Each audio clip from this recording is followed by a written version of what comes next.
A few years ago, when my daughter was a toddler, my wife and I used to take her to a nearby lake to picnic, swim, and just unwind.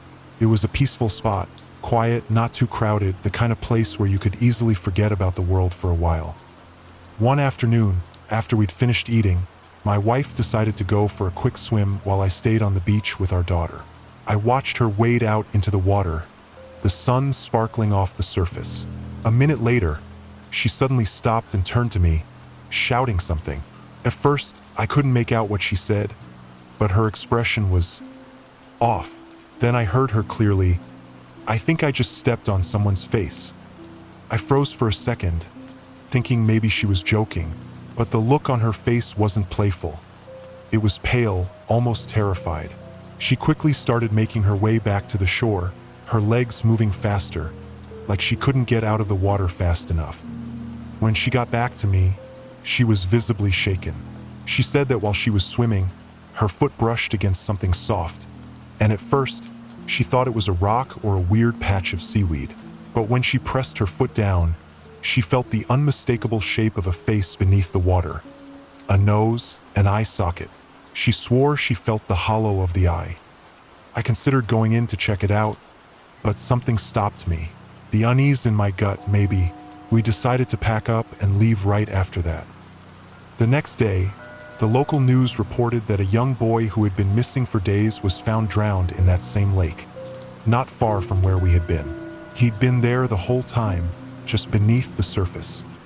To this day, my wife is convinced she stepped on his face.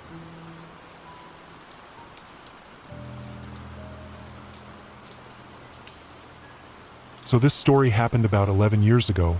I was a senior in high school at the time, but it is the single most mind-boggling thing that I have ever experienced. It's also important to note that it happened in mid-December. I am from Iowa, and the winters here get cold at night, like if you get stuck outside you will die kind of cold.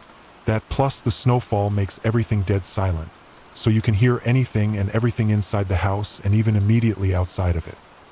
Well, me and my best friend were hanging out in my family's walkout basement, just having a boring winter night playing video games.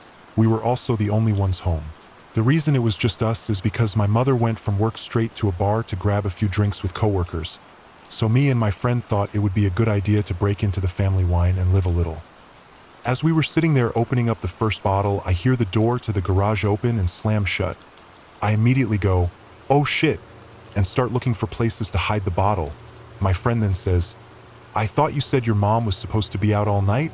I told him that she was. I then heard a few heavy stomps and hear my mother yell out, "Nathan? Anyone home?" I yell back up the stairs. "Yup, just hanging out in the basement." I hear a few more steps move from the garage door towards the stairs, and she yells out again, "Can you come help me with something? I need you up here." I reply back while frantically trying to find a good place to hide the wine bottle. "Yeah, just give me a minute." Then there was silence for about 20 seconds. "Anyone down there with you?" She yelled back in a more concerned, serious tone, in a voice that was slightly off of my mother's. This was the first thing that told me something wasn't right. Our family never cared if anyone was over, as our house was a very open house to all family and friends, and the voice, it was just wrong, like it sounded like my mother's, but it was missing something that I couldn't put my finger on. Weirded out, I reply back, "Just Colton." After I yelled that back to her, I found a good place to hide the bottle and began walking up the steps to the next level. Now, as I was walking up the steps, I couldn't help but feel the overbearing silence of the house, and the slight electric twinge that something isn't right. When I got to the top of the steps, I look over to where the door to garage is and also the kitchen right next to it, and it's black, pitch black, all if the lights were off, and there was no moonlight shining through any windows. I walked over to the kitchen yelling out, "Mom, where are you?" There was no reply, just silence and darkness. I feel the electric twinge turn into full needles, and my adrenaline kicking in full force. I have to get out of here as fast as possible. My mother was not home. I run back down the stairs, grabbing my coat along the way. "What's wrong?" Colton says, "My mom's not home." I reply as fast as I can, looking for my truck keys. "What do you mean? You were just talking with her?" I could see the confusion in his face. "There's no one home, we need to leave now." I took a few steps towards the back door that opens up to the yard, and then I see my dog shaking on the couch, and my cat growling behind it. I couldn't leave them, I just knew that if we left something would happen. "Are we leaving?" Colton said, still confused as all hell. "No, I can't leave them here alone. Something is really off. I'm gonna call my mom and figure this out." I pull out my phone and call my mom. She picks up immediately. "Nathan, what's going on?" She answers, "Mom, were you just home? I heard you yelling for me from the second level, and when I went up you weren't there?" I said frantically, hoping that she was playing a joke. "No, I'm just leaving the bar. I wasn't feeling very well. Are you okay?" "What do you mean you heard me?" I fill her in on the whole story and she rushes home. Colton and I stayed in the basement with the animals until she got home. But before she did, you could hear something upstairs. Not walking or sitting on things, but a pressure in the air. Like a black hole was slowly moving from one room to the next. When she got home, you could feel the thing leave just as quick as it came. Like an overbearing predatory presence had just flown away. We still have never figured out what the hell was going on. And this is just one story of many unexplainable things that have happened to us. But this is the easiest to write down, and one that I was happy to have a witness. My mother has passed away now, and I have moved away to Arizona, but whenever I go back to Iowa and I see Colton, he still gets creeped out by what had happened. We will never truly know what happened.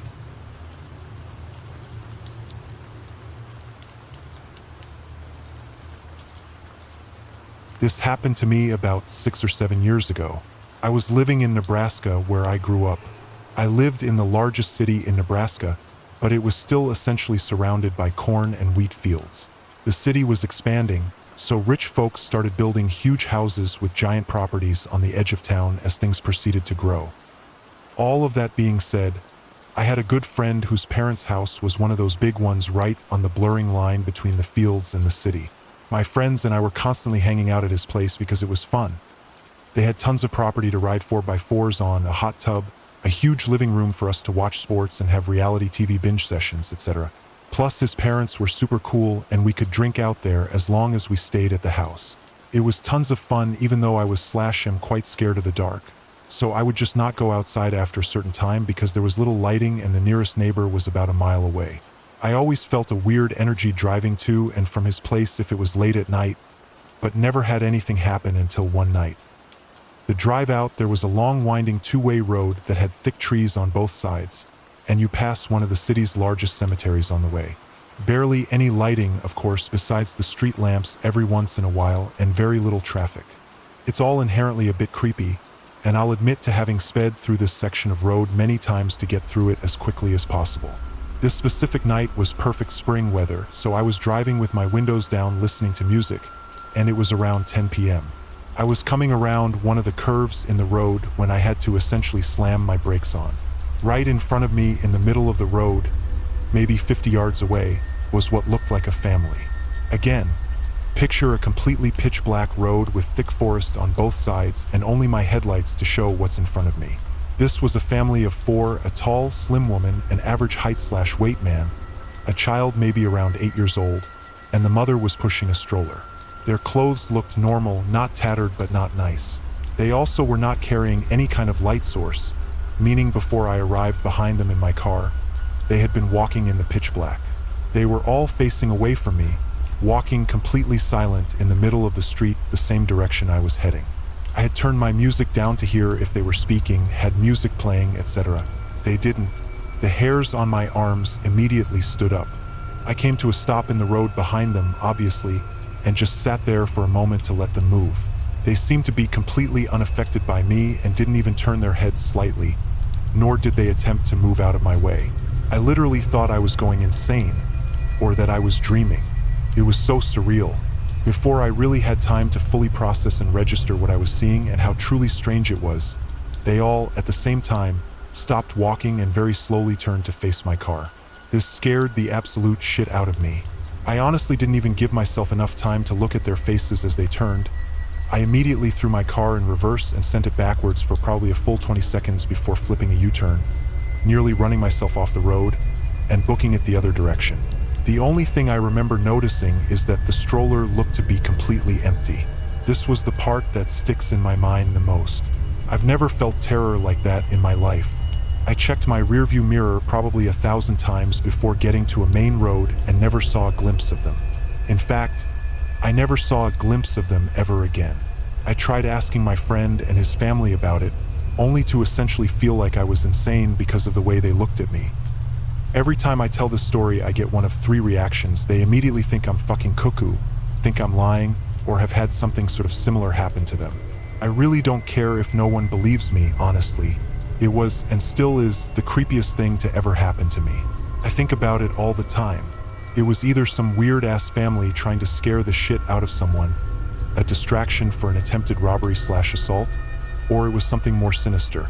I'm going to tell myself for probably the rest of my life that it was the first option.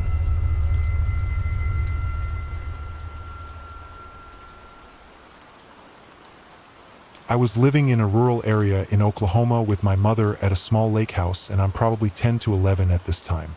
One night, I'm sleeping in my room when I randomly and abruptly wake up for no reason. This was not normal for me, and I felt very uneasy.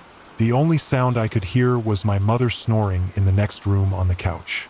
I rolled over and tried to go back to sleep, but my need to use the bathroom was growing more urgent, so I grudgingly forced myself to head that way. The bathroom is on the other side of the house, around a corner and past to the kitchen, and finally down a long hallway on the right. So after I made the trip and finished my business, I flipped off the light switch and started heading back to bed.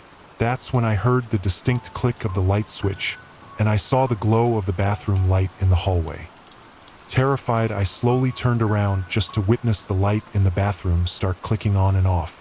Click, click, click, click, click, click. Finally, it shut completely off. In the dark of the hallway, my eyes began to make out a white shape near the end of the hall. It was around my size and crouched to the floor. At this point, I'm frozen to the spot as my mind begins realizing that no one else is home except for my mom and myself.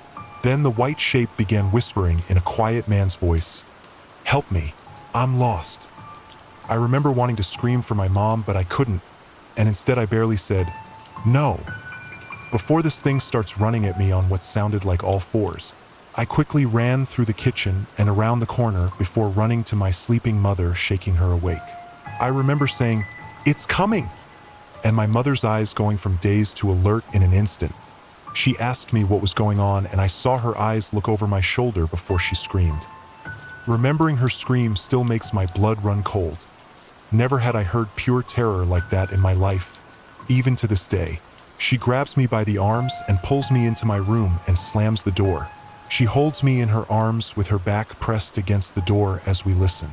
It sounded like this thing was running around in circles in the kitchen. We could hear hands and feet slapping against the tile. The kitchen had a sliding glass door to the outside, which sounded like it was thrown open then slammed. We sat there horrified until daybreak. I was sent to my grandmother's in the next town for a while after that and never set foot in that house again. Years later, my mother said she went walking around the property after the incident and came across a small burial site with 3 headstones that each belonged to children from the early 1900s. It freaks me out because what I heard that night was a man's voice, but it was so unnatural. My mom still will not tell me what she saw behind me and what it was that made her scream. She tells me she's afraid it will know we're talking about it and it will come back. This is the first of many weird things that have happened in my life.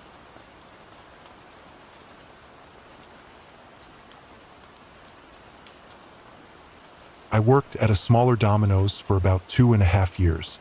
This happened about 6 months into me working there. I was 18 at the time, pretty much freshly 18, and was working there to pay my car payment and have a job while I figured out what I wanted to do with my life. I was working a night shift with my boss, assistant manager, and a few others. My shift started at 4 in the afternoon and went until midnight, so I was a closer. About an hour into my shift, a man parked a white truck outside and walked into the building. I was working the front, so I greeted him and asked if he had an order placed already. He said yes and told me his name. His order wasn't ready yet, so I told him that it would be a few minutes. Now to me, everyone looks tall considering I'm 5 feet 2 inches. But this man was tall, I'd guess around 6 feet 4 inches. He looked older, like late 20s to early 30s, was heavier set, white, and was wearing a Wendy's uniform. Being the typically friendly person I am, I made conversation and asked if he worked at the Wendy's across the street as I had used to work there. He gave me a smile and said, "Shame, wish you still worked there for my sake." To me that was odd, and his tone definitely sounded flirtatious, but I didn't want to jump to conclusions. After a bit more of some small talk, I gave him his pizza and told him to have a nice night. About 30 more minutes went by when the phone rang. I picked it up and answered it. "Thank you for calling Domino's. This is Jordan. How may I help you?" "Oh, the cute redhead that just helped me out?" My heart dropped, my suspicions being confirmed about the guy flirting with me. He asked me for my number, and I told him no thank you and that I wasn't willing to give that information out, told him to have a good day and hung up. I hoped that would be the end of it. To be sure, I had let both my boss and assistant manager know what had happened and that I was uncomfortable. Luckily, they completely understood, my boss making a comment, "Not saying this is a bad thing, but you barely look 16, so he almost sounds like a pedophile." Now, from an outside perspective, he could have just been being friendly. Yes, I understand that. And at that point, I could have been overreacting, you're right, but I was just uncomfortable. Fast forward to about 10 at night. I saw a white truck park outside the building, and the same man get out of the truck. I immediately turned to my assistant manager, her pulling me into the back and into the office so he couldn't see me. My boss approached the guy and asked him what he needed, but the guy just kept looking around for me. I could see this because the office had a window that sort of acted like a one-way mirror. I started crying, my manager hugging me and telling me she wasn't going to let anything happen to me. She's a big girl, not like heavy, just bigger and more built than I am. My boss spoke to the guy, saying, "Look man, she's already rejected you, and I'm not letting you see or talk to her. Get out of my store, because if you can't tell, she's fucking uncomfortable." The guy's face twisted in anger, and he stormed out of the store. He climbed into his truck, backed out of his spot so fast he spun his tires, and squealed off. I had let out a sigh of relief, my boss coming to the back to check on me and let me know that I was safe, to take my time and clean myself up, and that I could go home early because that was a lot to handle. He then went back up front to run the store. My manager and I sat there and talked, her trying to make me laugh a bit while I calmed down. The phone rang in the office, and my manager answered. Later I found out it was one of our drivers. He called asking what vehicle the guy that was harassing me drove. She told him a white truck, and he said that the guy was driving his truck around the parking lot, circling it, waiting for me to leave. My manager said, "Oh fuck no." By the time I said, "What?" she was already up, her taser in hand, running out of the office and to the front door. She ran outside and made it go off, giving that typical shocking sound. He left the parking lot and sped off down the street. At this point, I called my dad. He was across the street at the bar. He's not an alcoholic, he just enjoys throwing darts on a Friday night. I told him to come to my work and follow my home because this creepy guy was freaking me out. Pretty quickly my dad got there, gave me his keys and told me to drive his car and he'd drive mine in case the guy knew what car I drove. I drove home with no issues and barely slept that night. For the next month, that guy would park in the parking lot next to my car for hours, waiting for me to leave the store. I never left while he was there. Eventually he stopped parking and just circled the parking lot and building a few times a day. 3 months later, it finally all stopped. Nothing has happened since. If you guys like this video, please drop a like and subscribe. Also check out my Instagram account called Scary Time, linked in the description. And as always, stay scary.